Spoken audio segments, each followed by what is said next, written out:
these meetings are being recorded. And we may need to begin to record the meeting. Welcome everyone who's joining us live on YouTube. My name is Ricky Shabazz. I have the honor and privilege of, as the president of San Diego City College. Joining me are the members of our constituency group, the leaders of the campus who comprise or make up College Council. Let me bring up my agenda here. And we have a number of presentations today. I would like to share that anyone can bring forth an agenda item for College Council by doing it a couple of different ways. You can either email my office, rshabazz@sdccd.edu, or you can send an email to one of the constituency leaders that I'm going to introduce momentarily. And we would be glad to share that item and discuss it and bring it forth. College Council is the highest level of governance at San Diego City College, where we make decisions about the future of our college. I would like to go into the roll call. Paul Alexander, past president, Academic Senate. I don't see Paul yet. Maybe he'll join us. Tilly Chavez, vice president of instruction. And I believe that Aaron is standing in for Tilly. Present, Aaron Deddy. And Aaron, you may be doing double duty today also, in that you're the administrative rep as well. No, that is now Masa. Masa! Okay. Congratulations, Masa. Let me stick to the script then. Robbie Yule, Chair, Institutional Technology Council. Present. Caesar, Information Officer. Present. Jocelyn, Supervisory Representative. Present. Nadia, Chair of Chairs. Present. Susan Murray, Dean of Institutional Effectiveness. Present. Masa, Administrative Representative. Present and back with a different hat on. Yes, that's why I was a little bit confused. Welcome, Paul. Send our regards to the family. I was pointing out Malcolm. I was like, look, there's my man Malcolm. And the family members just got no chill, man. All right, going back on mute. Victoria, President at Associated Student Government. She notified us she would not be able to attend today. Okay, thank you. John Parker, Vice President, Administrative Services. Present. Marciano, Acting Vice President, Student Services. I'm sure Marciano will be joining us. Sean, President, Classified Senate. Present. And then Darius, Interim President, Academic Senate. Okay, we are going to table the minutes from August 31. We are playing a little catch up, but we will have those, I believe, by the next meeting. We have one of our wonderful students from San Diego City College who is joining us. I was meeting with Paul Alexander and Darius, sharing with them that I had the opportunity to visit Africa as part of an organization that I belong to, named Amend. It's a group of community college administrators that seek to increase the success of Black males in the community college. And we sponsor students being able to go, well, we mentor students throughout the state. So very fortunate that we were able to fund a City College alum, recent transfer student, Malcolm, who is now at San Diego State. And as I was talking to Paul and Darius about the trip, they suggested that we invite Malcolm to share his experiences on the trip. Not only did I have a chance to go on the trip with Malcolm, but we actually are neighbors. He doesn't live too far away from me, so I was able to pick him up and we drove to and from the airport and had a chance to connect on the trip. Probably not as much as I would have liked to, but we certainly shared many discussions on the trip. And so I'd like to formally invite Malcolm to take the stage and share his experiences on the trip. Malcolm.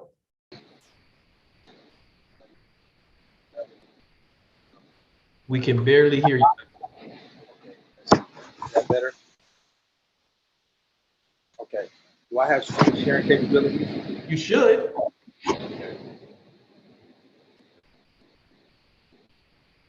And your volume's a little low. When you first came on and we were talking, you could hear you fine, but it is a little low now.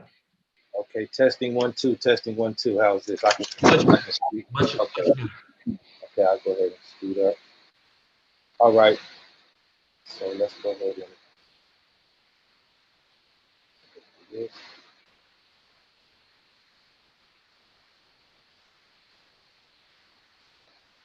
All right. Good. So good morning, everybody, or should I say good evening, good afternoon, whatever you want to call it. Happy to be here. Happy to be contributing back to a wonderful campus, which is City College.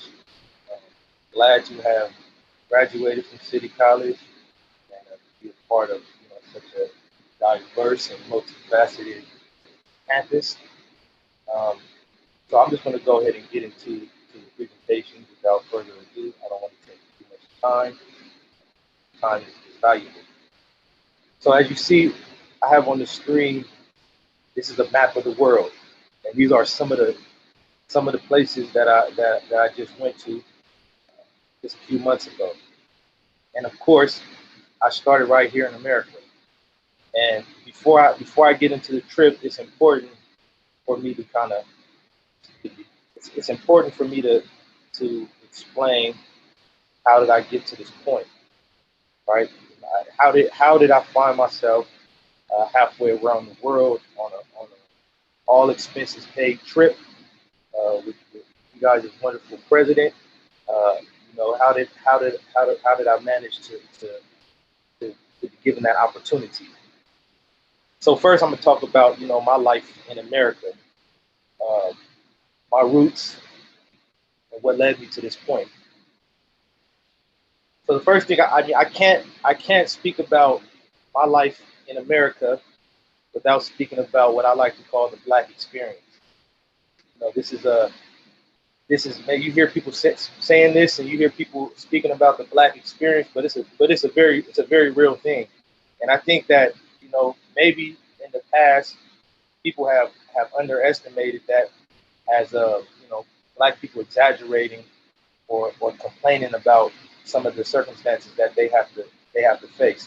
Now don't get me wrong, I'm not making any excuses for anybody to play the victim, but this is very real. And I remember, growing up in San Diego, in the streets, in impoverished and over-policed neighborhoods. I remember just using the vernacular and the language that every other Black male that was in my age group used. I call myself NIGGA just as much as anybody else. And this is what I refer to my closest friends as too. But one thing that I did not allow, even in all of my ignorance and misguidance, is I did not allow people from other ethnic groups to refer to me by that title. And I know that, maybe it's a double standard and even a little bit of hypocrisy. And I know people used to tell me, well, I grew up around Black people. I mean, that's all I grew up around. Why can't I call you that? I don't mean disrespect. I mean it as a term of endearment. And my response used to be that I'm not going to allow you to call me that because you don't know what it feels like to be perceived as an NIGGA. You haven't lived the Black experience, so I'm not going to allow you to label me as that. And later on, as I started to, at least I like to pretend I grew more wise and kind of reflected a little bit. I remember seeing different people speak on that issue. One that resonated with me was Oprah Winfrey. Somebody asked her, she was doing an interview, and they said Jay-Z's your friend, and he uses the N-word a lot. Why don't you use that word? And she said, in my generation, I saw people die to not be called a nigger. So I'm not going to voluntarily call myself that when I see people die and people were hung from trees to not be referred to as such. So I'm not going to go back and call myself that. But the whole point of what I'm saying is that me, as my personal stance, before I reached where I'm at right now, my refusal was more so just that I didn't feel other people could necessarily relate to the Black experience. So now, what was the Black experience for me? This is the whole crux of this point right here. For me, it was being profiled, being undereducated, being in schools that were just allowing us to pass through, being at schools where officers were stopping us if we were late, searching us to see if they can find us in violation of any crime. And ultimately, this experience led me from doing 13 years in school, right? This is kindergarten all the way to 12th grade. That's a 13-year timeline of me being in school. And once I dropped out of school in the 12th grade, I ended up spending the next 13 years in prison, right? Or being sentenced to 13 years in prison. So, I mean, if we're going to talk about the school to prison pipeline, I'm a prime example of what the school to prison pipeline is. You know, I'm the epitome of that, right? This is the same amount of time that I spent on campuses in America. That's the same amount of time I ended up being stuck in a box. And it's crazy the similarities that I noticed between the schoolyard and the prison yard. So this is what happened to me. So after completing my 13-year sentence, giving them about 11 years off of that, I came back home, and I was confronted with an option. You know, I was at a fork in the road. I could either go back to the streets, go back to what a lot of us say, go back to what we know. It's not what we know, it's just what we've been taught we know, or what we've been told we know. Or I could go to school. I could go to school and try to build a career for myself. Now, for me, going back to the streets wasn't an option, because for one, I didn't want to be one of those statistics in the recidivism rate, right? The recidivism rate states that in the first 3 years of coming home, 70% of people are going to return to prison. 70%. You know, that's not to say that all of those people are necessarily criminals. The system is bent out, hell-bent to make sure that those people return and stay in the system. That's how a lot of people survive. That's how a lot of people pay their 401ks. But I wasn't going to do that, so I decided I was going to go to school. And I had already taken a few classes in prison, so I knew that it was possible. So I decided to go to school. When I went to school, I basically dedicated myself to two principles, which was hard work and network. Hard work and network. So they say your network is your net worth, and this is going to bring me to how I found myself, you know, in Africa. Hard work, of course, just about doing what I had to do as far as my homework, attending classes, making sure that I studied and did what was expected of me. The network, and I like to say this as a joke. I don't know if anybody ever heard of a rapper named Tupac, but he's pretty popular. He has a song where in the introduction there's a sample from Richard Pryor, and he says Richard Pryor says, when I grew up, there were 6 gangs in my neighborhood. He said I was from all of them. Whatever one was winning, that's the one that I was from. You know, and so for me, this is kind of my network strategy when I came to the college campus. Any organization that was doing something beneficial and positive, I wanted to be a part of it. So I joined all kind of organizations. You know, I was a part of Umoja. I was affiliated with Boo City Scholars. Started an MSA chapter, and then I joined an organization called Men, or you know, A² Men, A2 Men. The spelling is a little funny, so a lot of people don't get it right. But you know, nonetheless it's a Men. You don't know what the 2 is. It's A² for African American. So that's just a little deconstruction of that mystery right there. So I joined the Men, and I come to find out every year they take a group of students to Africa. So this past year, I submitted an essay, and they asked me if I wanted to go. That wasn't even for me. That wasn't even a question. I was going to go. one way or the other.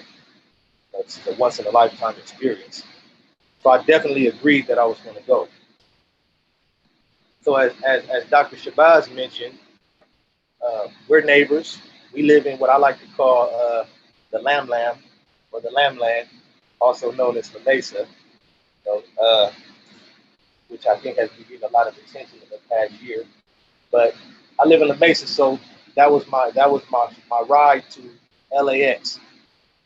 LAX, we went to, the first stop we made was Dubai. And the first thing I noticed about Dubai, I have here desert and dunya. Dunya just means, it's an Arabic word that means lower world, or it means world, or it means, sometimes it means material world or material things. The first thing I noticed when I stepped out of the airport was the desert, was the heat. I mean, we're talking about maybe 10 o'clock at night. I don't know exactly what time we stepped out of the terminal, but it was about maybe 80, 90 degrees at nighttime, and it was a hot desert wind. When I went to the hotel, we got picked up by a tour guide.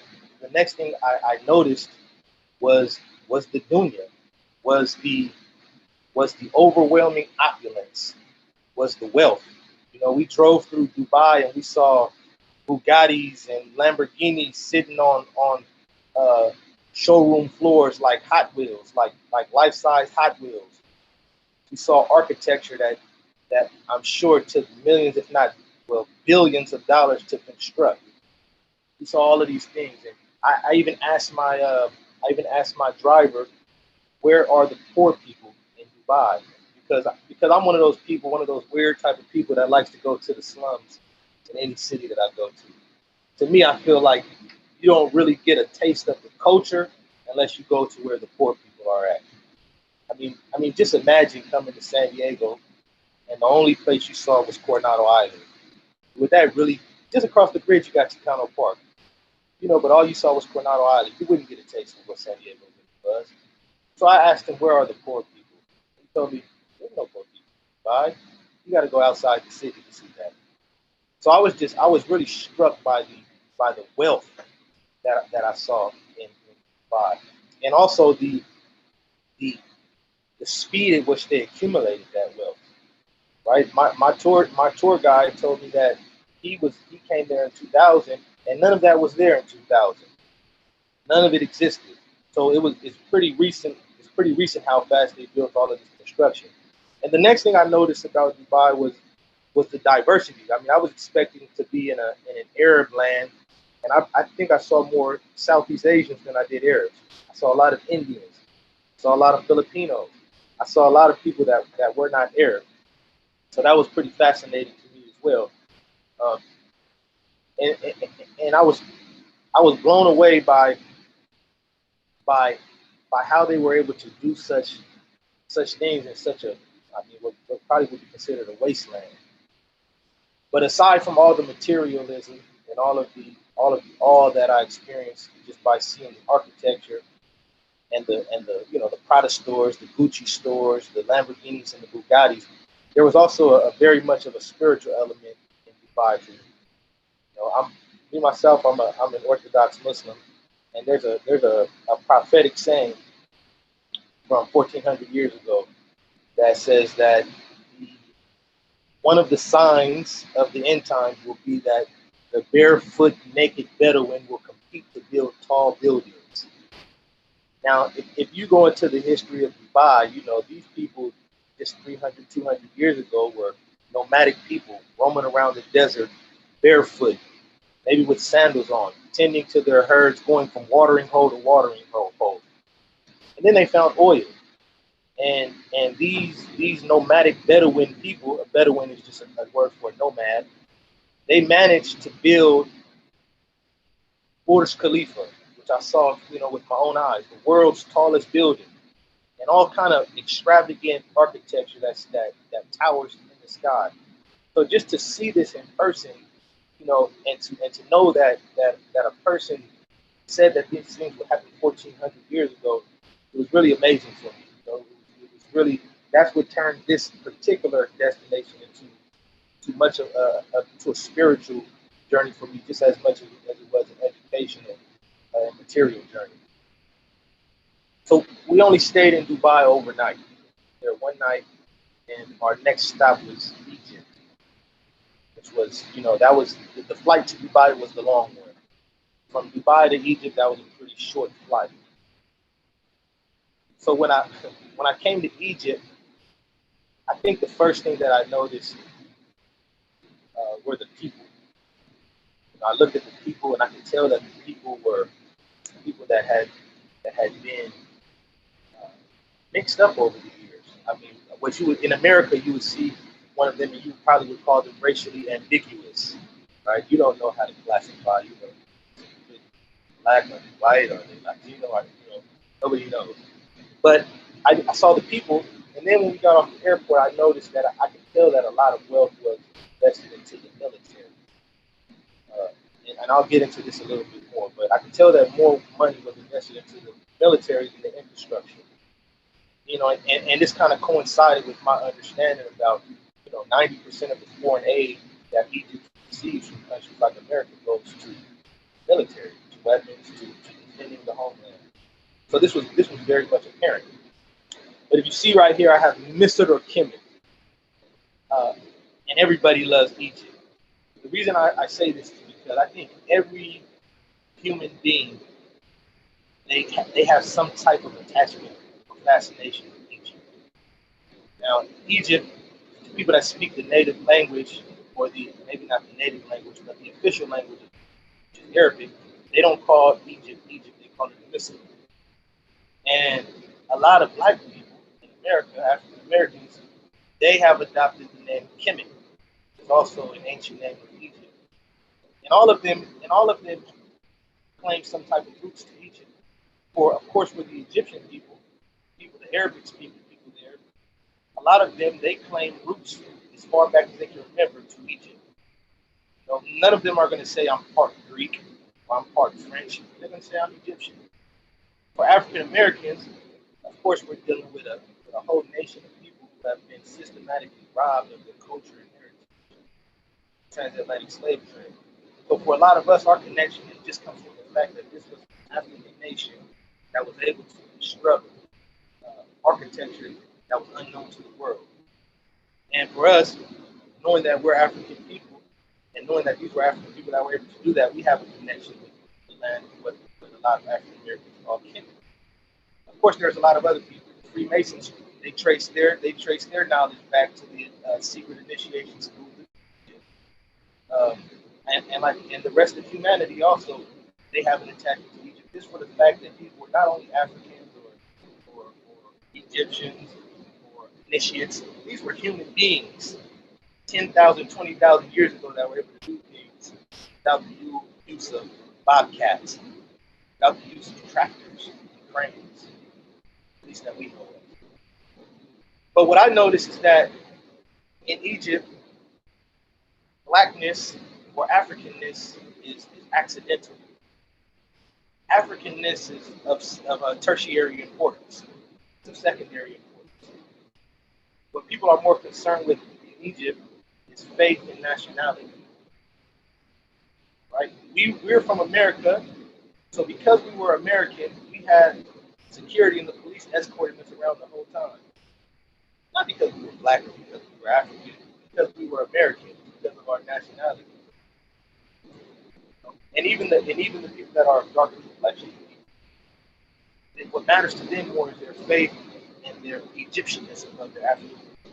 So what I saw is that for a lot of people of African ancestry that go to, a lot of them are somewhat disappointed by the reception that they hope to receive in this great, rich, historical African country.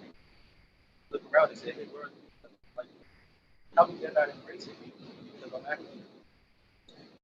But on a faith line, based on my faith, because I share faith with a lot of people, they embrace me as a brother in faith, superseded nationality or African identity.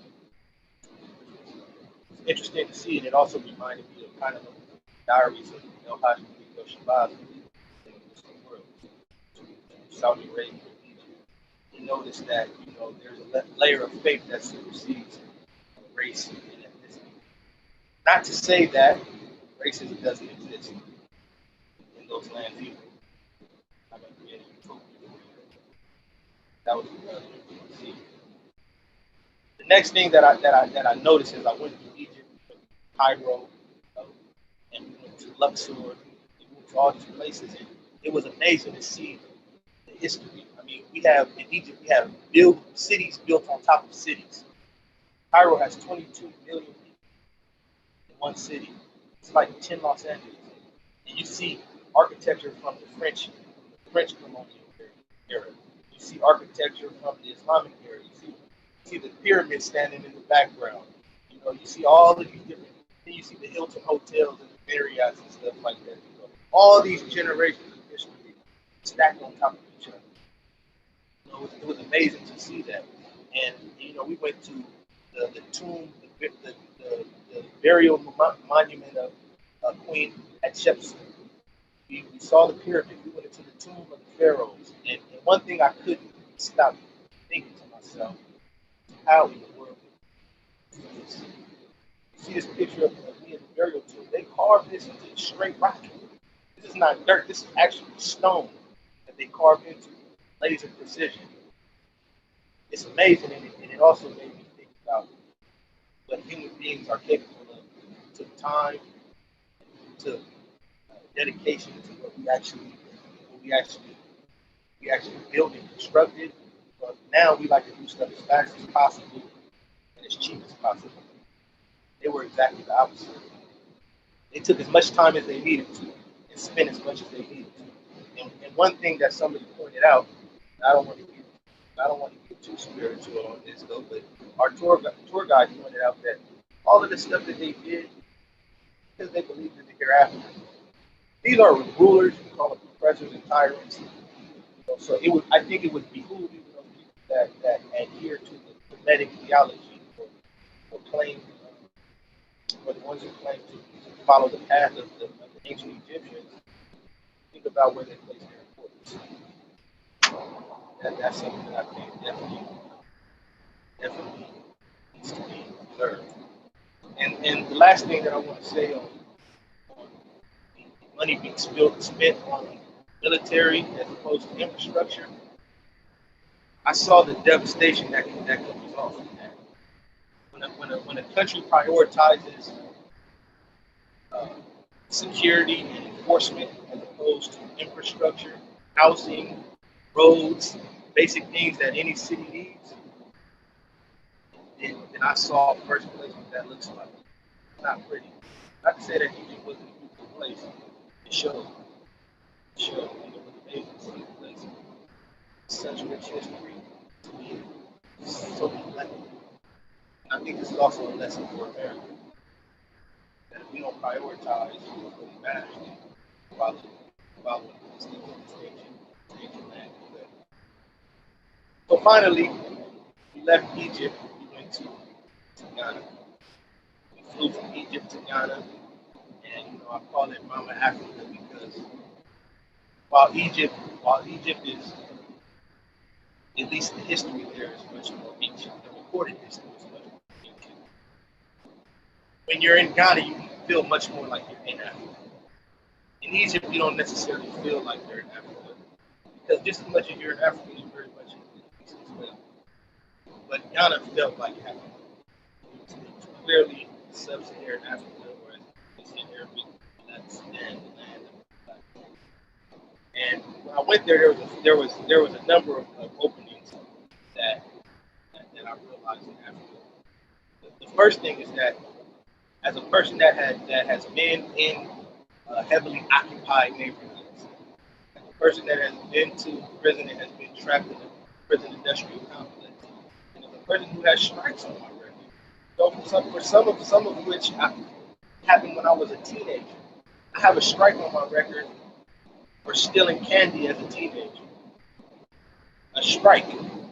And a strike as an adult for a mistake I made when I was 19. That's 2 strikes. Meaning that basic rights that a regular civilian enjoys, I don't enjoy those rights. It's a crime for me to defend myself. It's a crime for me to defend my family, of which I can serve life in prison for doing. Being in Africa, that was my first taste, I think, of that weight being lifted off my shoulders.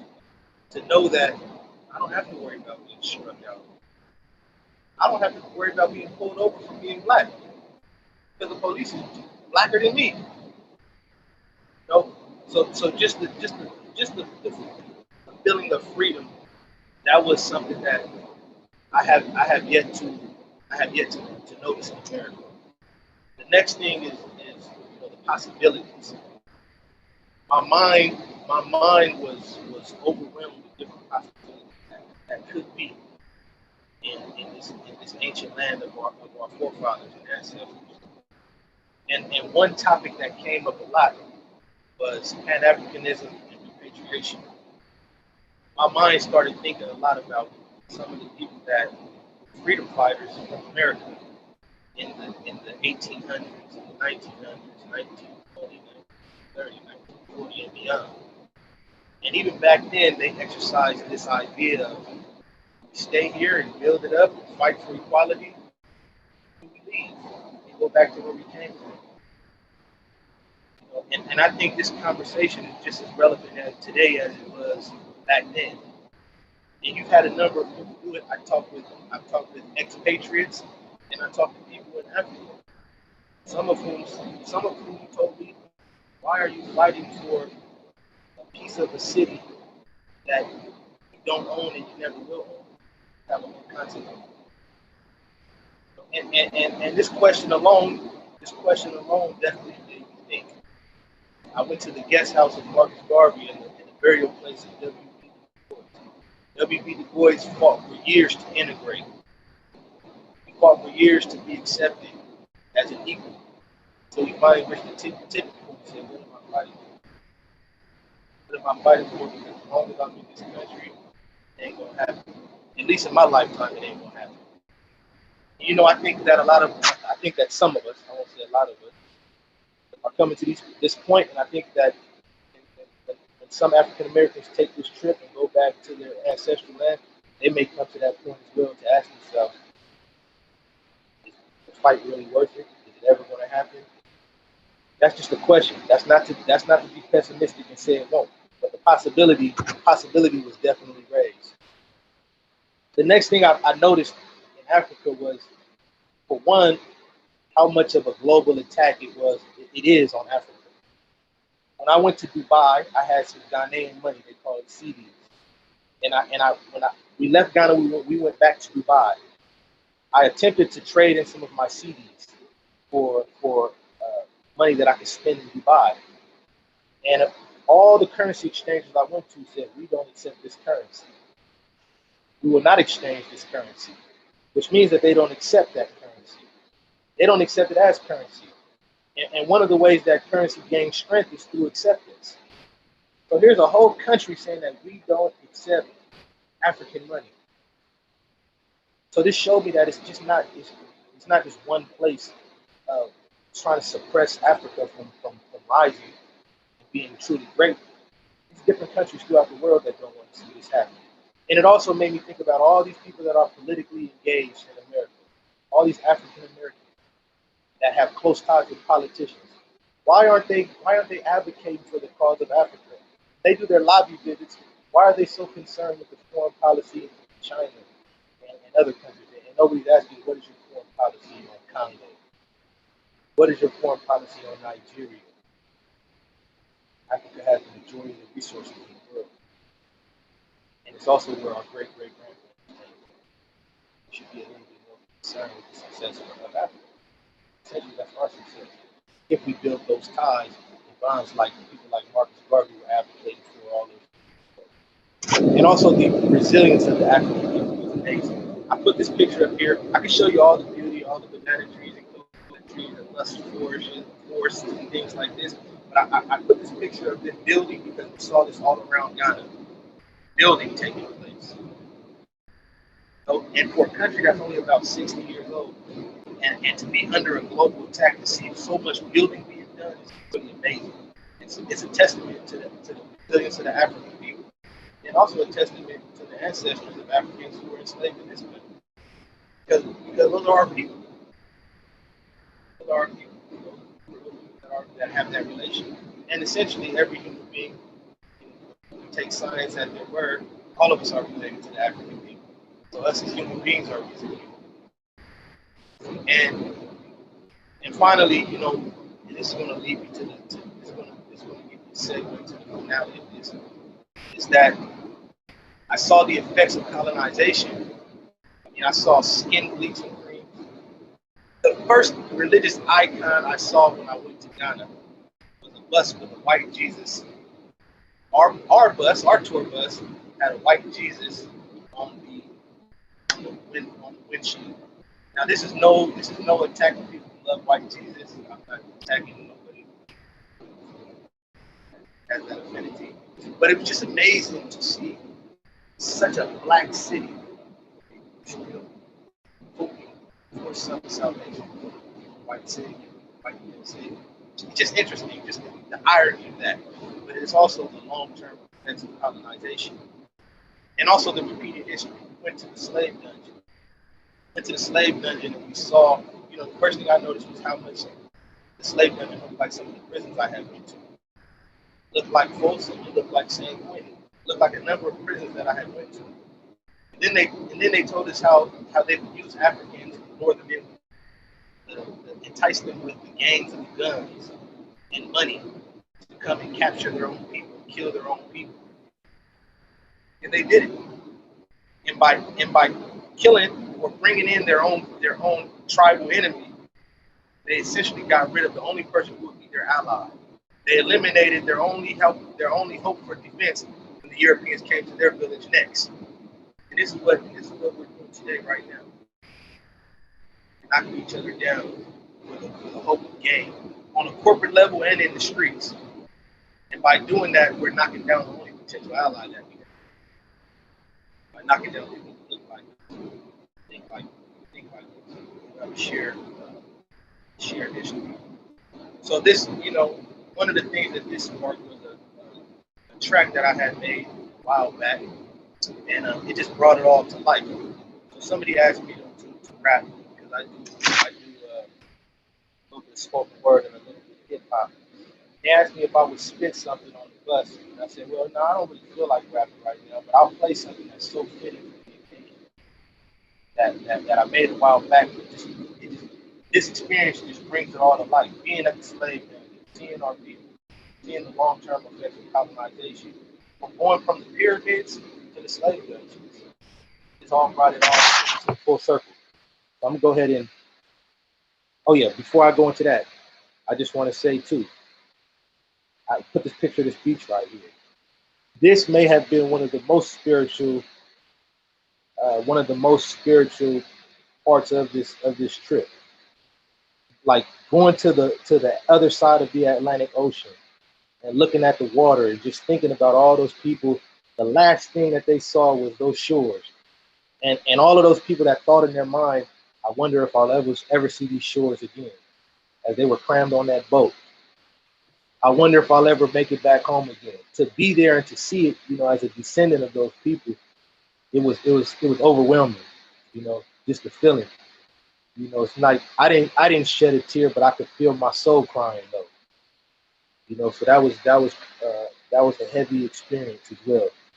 But with that being said, I'm gonna go into this track and I'm gonna bring it home with this. The volume is a little low, just bear with me.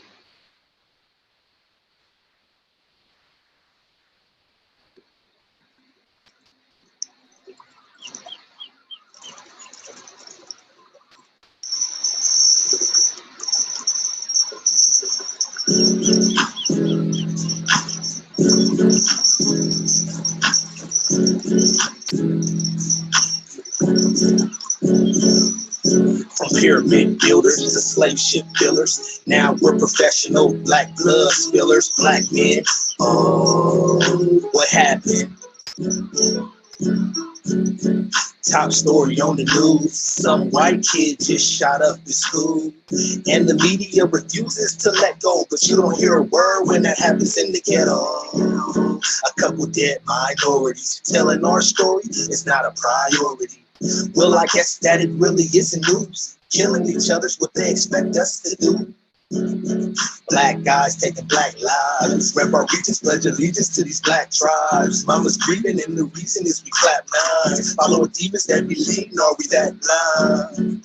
Long gone all the pharaohs, and we only know a few ways to make the narrows. Playing sports, committing crimes, or rapping. Tell me, what the hell happened? From pyramid builders to slave ship killers, now we're professional black blood spillers, black men. Oh, what happened? From pyramid builders to slave ship killers, now we're professional black blood spillers, black men. Oh, what happened?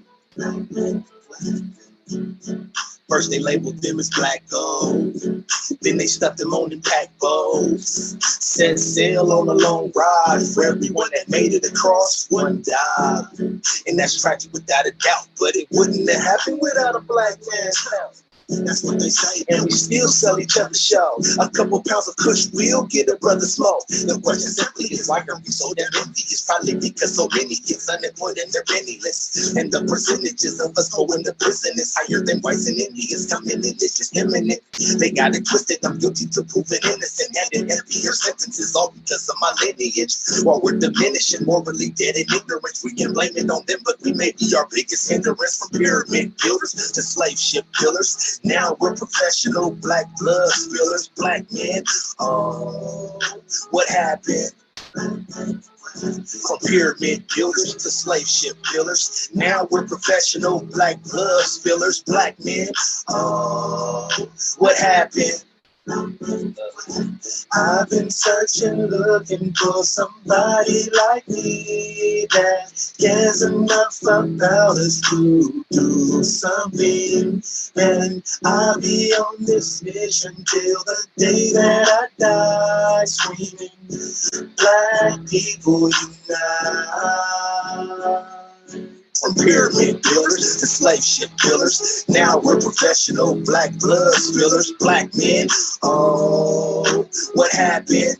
Everybody, from pyramid builders to slave ship killers, now we're professional black blood spillers, black men. Oh, what happened?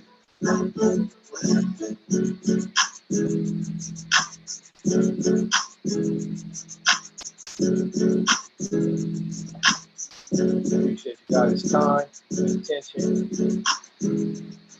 Thank you, Malcolm. Appreciate everything. I don't know if you can unshare, and then we can open it up to College Council, see if if anyone has any questions.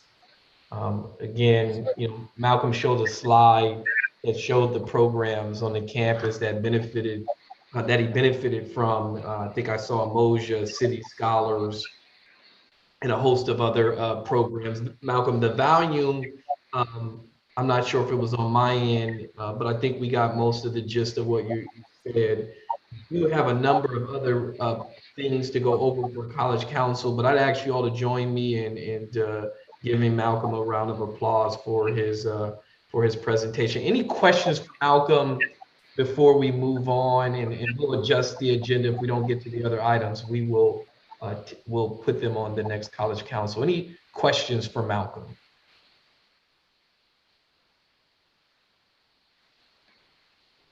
Well, I have one question, Malcolm. If you could pick one thing, what was, and I know you talked about the beach that you showed, the ocean, but if you could pick one thing, what was your takeaway from this experience?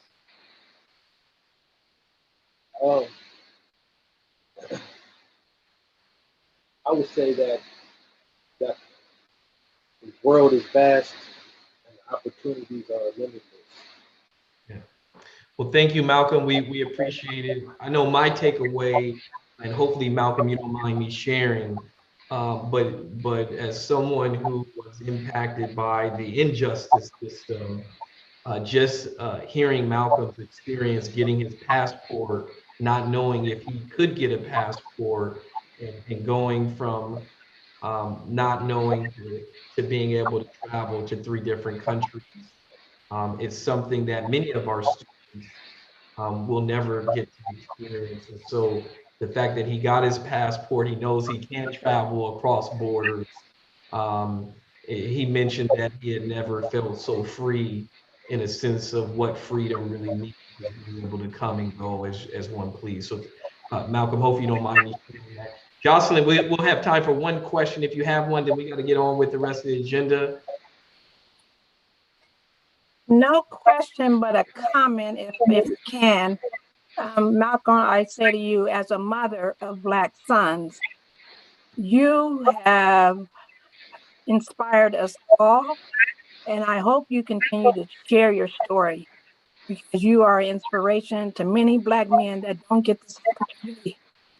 And the words you and the video you shared and your words you spoke bring me to tears, because I have 2 Black sons. And I just want you to know that you have made a difference in many Black men's lives, because you are sharing your story. So you continue on and work, because we do see you and we're so proud of you. And I could not be more proud that you are a city alumni. If anything I can ever do, please know I'm in reach, and you stay strong. Thanks, Malcolm. Thanks, Jocelyn. Appreciate it, Malcolm. Let's connect and do lunch or dinner. You know how to get a hold of me. Again, this was a request of Darius Spearman, the acting president of the Academic Senate. Paul and I were discussing how to get the information. Malcolm is going to be presenting, thank you, Dr. Savage, as part of the HUBU conference. I believe he'll actually be performing that song, which did have an impact on the individuals on the trip. Moving along, we have another presentation. Malcolm, you are free to stay. You're free to go back to your studies. Malcolm is a senior at San Diego State Religious Studies. We will be celebrating him when he walks across that stage to get his bachelor's degree this spring. Next, we have professional development. I know I see Kelly, I believe Aaron is with us, and so I believe I'm going to turn it over to Don Long or Robbie.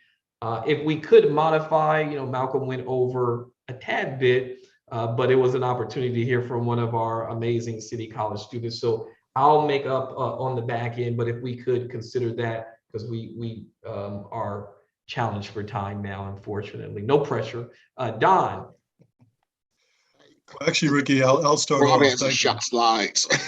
Okay, yes, Robbie, sorry. Not a problem. I'm sharing my screen now. It's funny because the boxes move. I was looking for you, Robbie, and I didn't see you, but that's because you were in the first box. You moved. But I want to publicly thank Robbie for taking on professional development. It is in his unit now, and so a lot of what you're going to see is because of his leadership and working with our amazing coordinator. So, Robbie.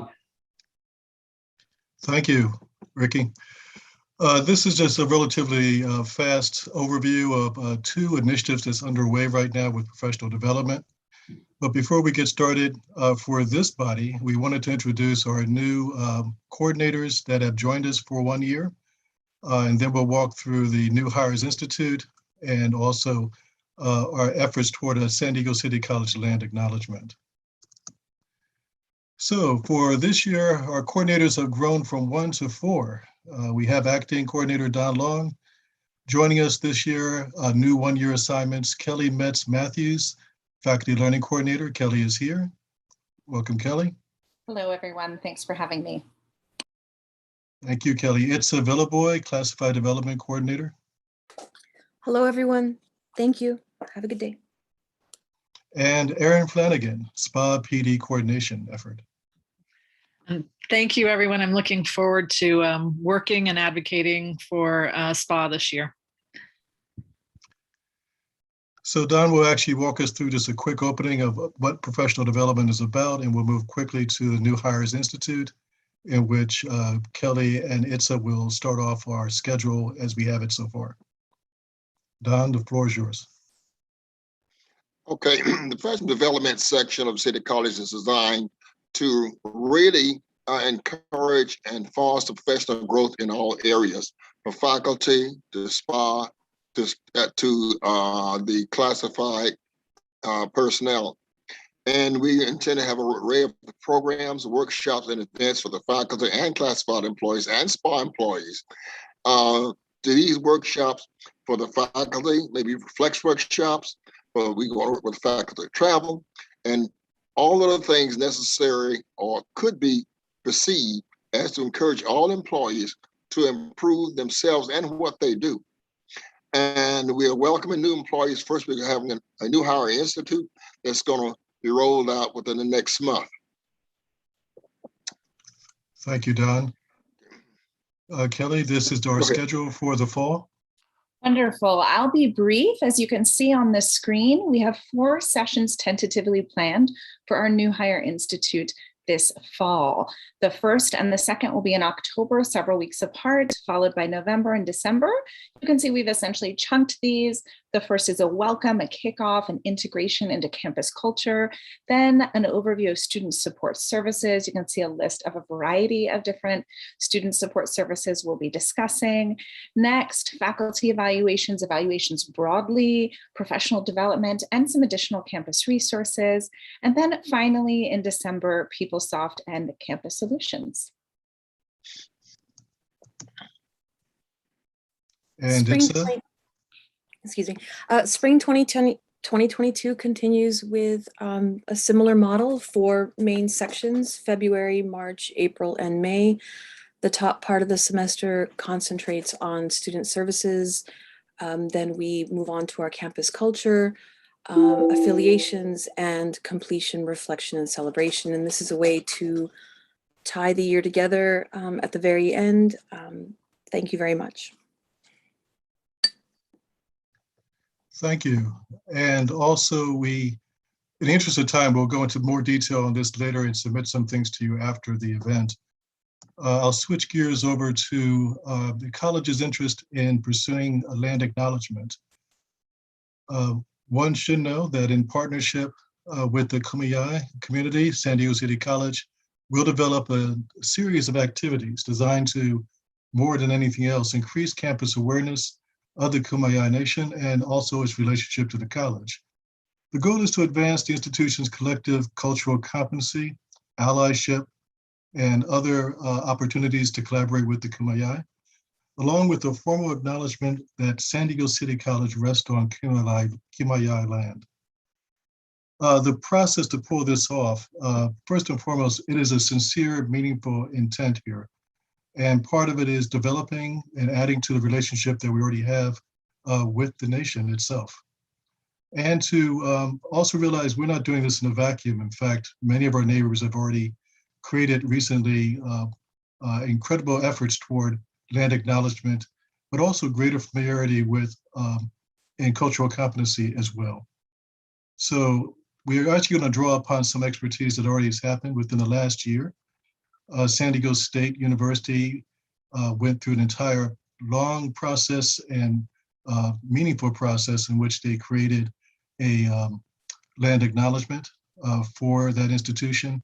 The land acknowledgement appears in many different venues, and in many ways it is part of the operating culture of the institution. They used a consultant to get their efforts started, and they also created a land acknowledgement that was vetted through various campus governing bodies. So in fact, culminating in a resolution to their academic senate. We have that particular document, and we've been looking at it as a template as we try to kickstart ours. To do this, we also want to work with a consultant or 2 or perhaps 3.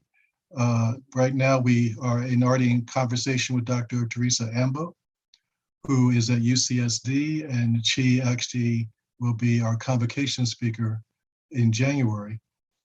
And she also will lend her expertise to us developing more than just a land acknowledgement, but frankly, a way of being, a little bit of a working culture within our own environment in which we cherish and also honor our partners. There is an opportunity to explore a partnership with Kumeyaay Community College that has some programming principally designed to preserve the culture And there might be some things they may be willing to partner with us that we can address as well as part of our overall issue of cultural competency, social justice, and also just building who we are and what we're about. So as I alluded to just a moment ago, we will present a draft of the land acknowledgement after we go through this consultation to the campus governing bodies, including our academic senate, this campus council, and to a number of others, including the Professional Development Advisory Committee, so that we have the favor of everyone's input, and hopefully we'll get the collective wisdom of our campus. We're targeting November for a special virtual event, because what we're doing is more than just creating a document. We want to create a conversation. We want to provide a platform so we can hear voices from the nation. And we are working on that as a special virtual event coming from City College, in which we will at least address most of the major or some of the most important issues of the day. So more to stay tuned as we start to fill out this particular schedule. But we are, frankly, we had a really good kickstart by looking at best practices of land acknowledgements throughout. And it turns out that right around the corner, also Kumbaya land, is San Diego State's document, which might be our principal guide. And that's what we have for now. Thank you, Robbie. If you could unshare, and Certainly will. I'd like to see if any members of College Council have any questions for Robbie or the PD coordinators. We are excited about the revisiting of the New Hire Institute. We are in the process of hiring. We expect to hire somewhere around 7 faculty, classified professionals. I don't believe that there are any supervisors. Then there are a number of, well, there will be, because of congratulations to Megan, there's an opportunity for replacement there, and in financial aid. So we are going to hire some supervisors. So congratulations to the coordinators. Thank you, Robbie. If there are no questions, Robbie, I would ask you to send the PowerPoint maybe to the campus so that folks have an idea what's going on with professional development. You did a great job of introducing the new coordinators. Maybe this could be a follow-up update. Moving on with the agenda, we have a voting matter that is the first review, the review of the MSI funding. Marciano Perez, I'll turn it over to our acting Vice President of Student Services. Marciano.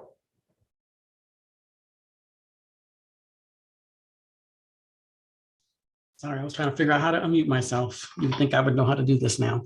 Thank you all for allowing me the opportunity to present our MSI proposal, MSI funding proposal. So what hopefully you're able to see is this is the MSI 2 allocation that we have been working under from this past year. We've got some direct aid to students. There were some commitments made to DSPS, mental health, the MESA program, and then there's money that was set up for the MSI work group allocation for them to work on allocating about $200,000, and then there was an allocation of about $91,000 for them to accept some MSI grant proposals. So the MSI work group will be working out of MSI 2 to allocate those funds. And then out of MSI 3, some of the things that came up were basic needs, money for the cultural hubs, some money for, again, financial aid, direct aid to students, opportunity to support the HUBU conference, opportunity to support 2 students to attend the A2Man Africa trip. And then there was a host of other things that were related to, there was another $100,000 for MSI grant proposals, another $200,000 for the MSI work group to allocate.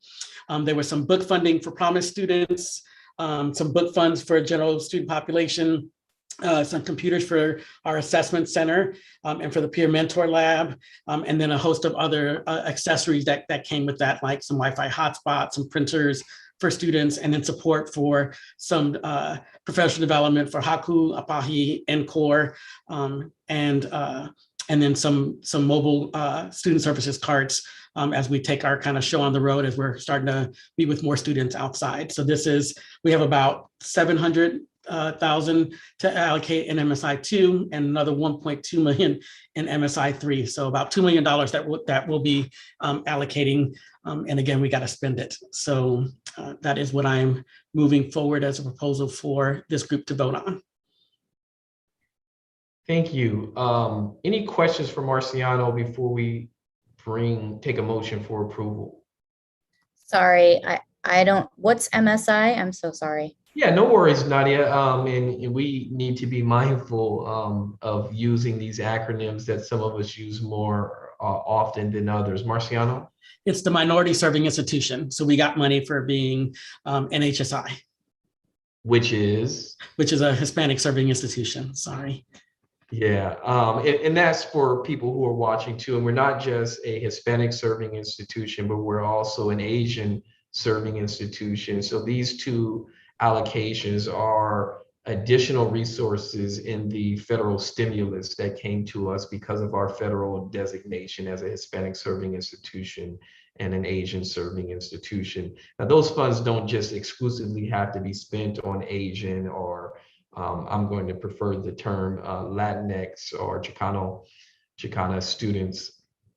It can go to support other students. And even with the Amen conference, the trip will be open to anyone who applies. It'll go through a process that Marciano and Dr. Savage come up with. I believe someone who attends the Google conference will have a shot at having that honor of going.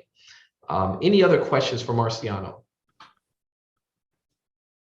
Hearing none, would someone, if you can unshare Marciano, would someone, and if you could email this document to the group, Marciano, and I apologize that we did not get that out beforehand, and that is not Marciano's fault. That would have been mine for not telling him to send it to you beforehand. But we'll get that document to you so you have it and that it's in the record. Would someone like to make a motion for approval? So I have a quick question, Dr. Shabazz. Yes. We're voting to approve this right now? Yes, but okay. Yes. Everything sounds awesome. I love it and everything. I'm going to abstain from the vote just because I don't have enough background, didn't have an opportunity to like look at it earlier, but it looks great and everything. But so I'm not against it. I'm just don't feel comfortable knowing enough to actually make a vote. Absolutely, Paul, and I respect that. Let me ask, if it is the pleasure of the group, we can table this for the vote today. Marciano can send it out and then bring it back. Marciano, what I would ask is that you bring it also to the Senate exec meeting on Thursday, but if you could send it out to the group, this will be the first read. Let me also say that, Marciano, I believe maybe you could talk about the faculty involvement classified via the MSI group and the Student Services Council. Correct. So there will be a work group put together that's being brought together by Dr. Elan Sanchez, who will, it's going to bring together a bunch of constituencies from faculty, classified professionals. There'll also be student involvement on that. And that's the work group that will be doing the actual allocation of the close to $300,000 or $400,000 in allotment, as well as being able to review the MSI mini grants that folks will submit for. Yeah, so the bulk of the money is actually going to go to the campus for those who are launching innovative practices, but this money does have to be spent. And so the longer we prolong a vote, the more likely, frankly, that we're going to send some of this money back. But I respect that folks may want to take a second look at it. So let me ask you all this. If you would like to review it and bring it back for a vote in the next meeting, if you would indicate so by clicking on the, and I'm not able to vote. It should be the reactions, I'm sorry, the reactions in if you would like to postpone it, thank you, I actually learned this from Masa. If you would like to postpone it for the next meeting, if you would click the green. Postponing it won't be detrimental to the funding, will it? Well, postpone it would mean that people who are going to get these resources won't get it until we vote on it. So we're looking at another 2 weeks being able to get these funds in the hands of people who are working with students.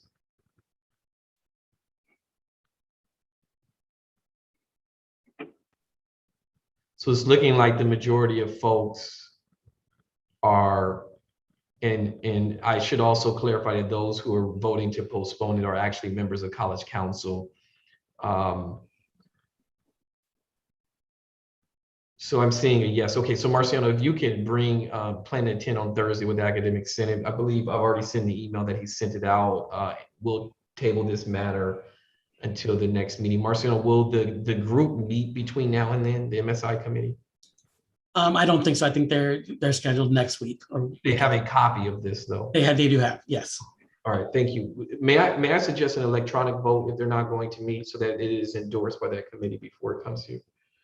Sounds good. The next item, real quick, is SB 169, which is the higher education student housing grant that is part of the state budget.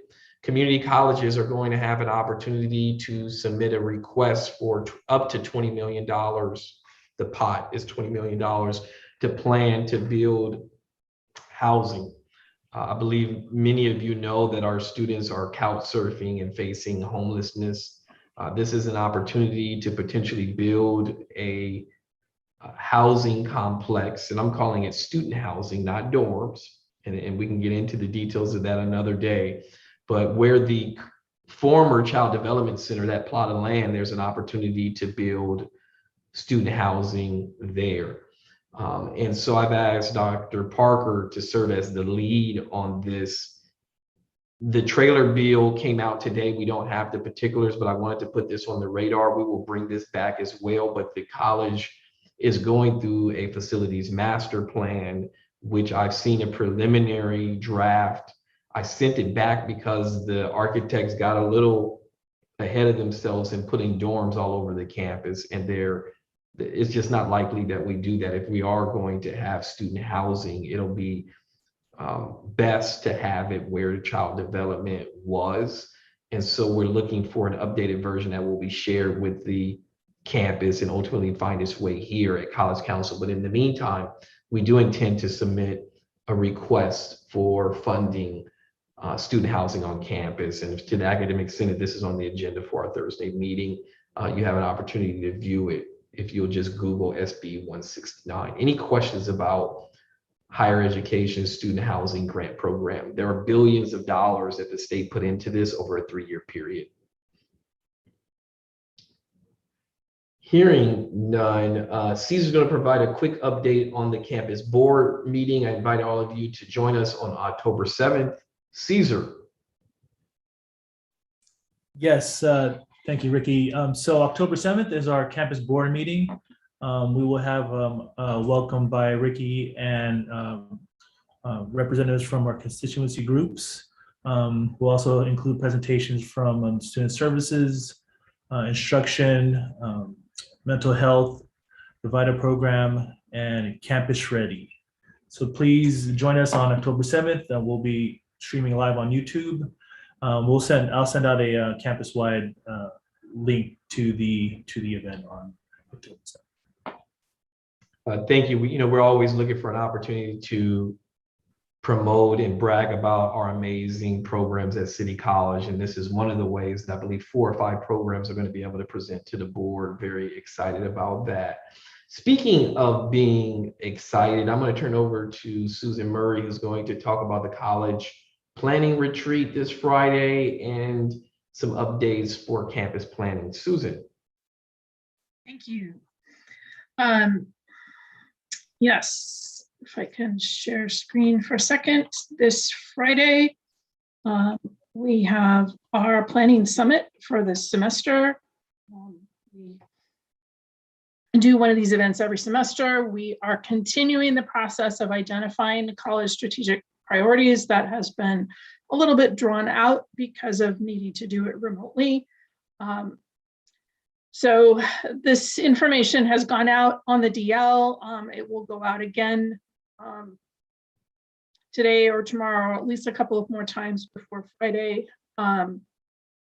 We do have a webpage set up for access to some resources and summaries of work that's been done so far. And the Zoom link is set up to allow you to register in advance so that we can help plan for, that will help us plan for breakout group activities. It's not required that you register in advance. You can click on that link right up to the start of the meeting, but we appreciate it if you do, because that assists with logistics. Specifically for College Council, I believe this was brought up before, but we had not confirmed a date. Ricky has asked that College Council do some planning for the upcoming year, and we will be using the October 12th meeting time as that planning retreat. So in lieu of the meeting on October 12th, Dr. Al Solano, who has worked with us previously on our committee restructuring, will be attending to help us through that goal setting process and how that integrates with some of the changes that we are proposing for governance. And then we have a couple of other events coming up this fall, and just want to be sure that people are aware. We are starting the process to prepare our next ICER, our Institutional Self-Evaluation Report for ACCJC, our accreditor. And our liaison is conducting an ICER training workshop for City College the morning of October 12th. She will be working with me as accreditation liaison and Marco Anzuris as our faculty coordinator. We will be extending invitations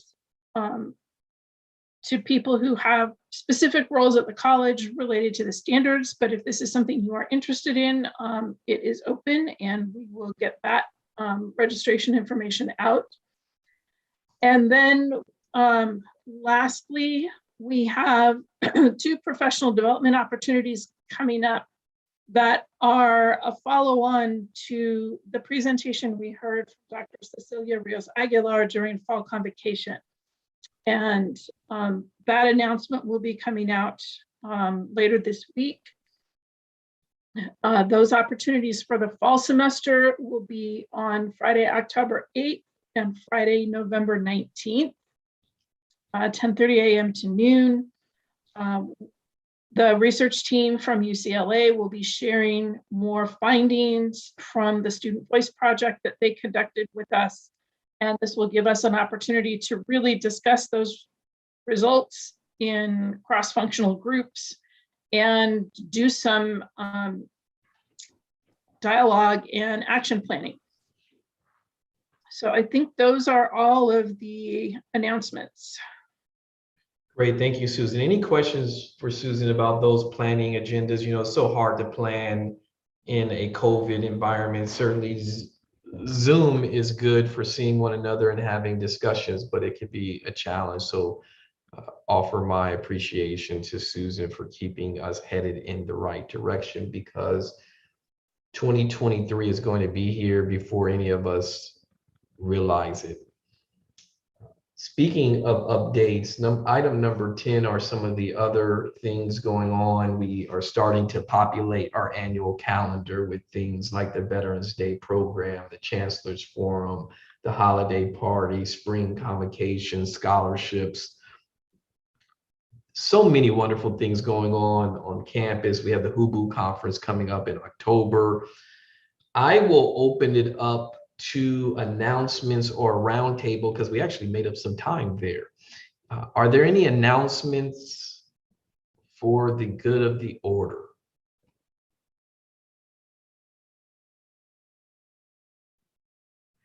Hearing none, I want to thank you all for joining us at our bi-weekly College Council meeting. We will be here in 2 weeks, where we look forward to hearing from our nursing program under the leadership of Dr. D. Armstrong, and our wonderful nursing faculty. They have an accreditation visit coming up, and we want to go have them provide an overview of that visit. Super excited. We did a mock visit today, learned a lot about the wonderful things going on in nursing. We will bring back the MSI allocation for a formal vote. You have it in your email. We will talk about it with the Senate on Thursday and continue our efforts to support our students. We will also get an update about spring schedules. We'll provide that next week. I want to thank Nadia and all the chairs who are working around the clock to put together a schedule for the spring where we look to bring back more of our students in person. If there are no updates or announcements for the good of the order, this will conclude our bi-weekly College Council meeting. Everyone take care. We'll see you somewhere, either on campus or in Zoom.